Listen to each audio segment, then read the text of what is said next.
So it's interesting when you brought up thermal. It made me think. One of the big stories when we walked away from that event was, is this the new normal for IndyCar? Was this event good enough that we'll see more of these throughout the season? And we go back to karting.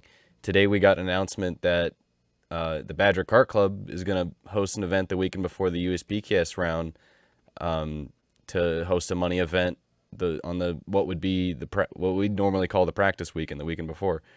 Do you think the Norberg event and at least the concept of it worked efficiently enough that we could see this as a new norm, maybe 3 to 4 times a year, as a this is just a regular thing on a practice weekend a couple times a year?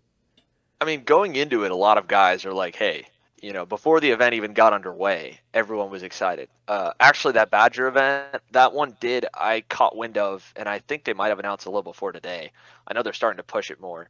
But they had reached out saying, and taken that idea to do it as well. I think the idea of doing shootout races on what's now become the norm of having a test weekend the weekend before a national race is a cool concept.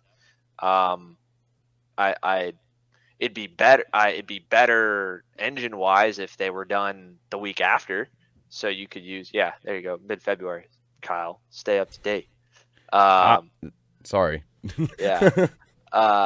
It'd be better if they were the week after, um so you could just use up what's left of your engine to go and run it versus have to debate whether or not to run your fresh motor before the big race that you're actually coming into town for.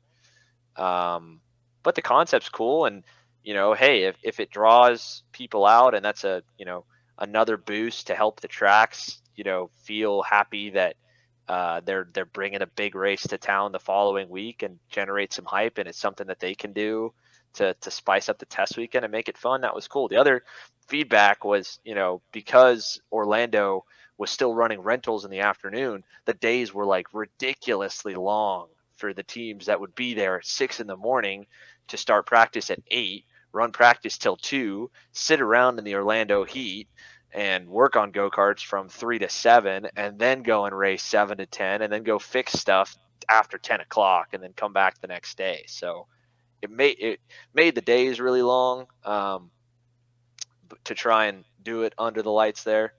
But you know it yeah, there's definitely interest. I think everybody wants to race, do more races and stuff, and that's all cool. I mean, we're seeing that across the board. There's no shortage of getting at least 30 KAs. It feels like anywhere you go in the country right now, you can pull a decent 100cc field if you throw either a little money or have a good regional series going. So that's pretty cool.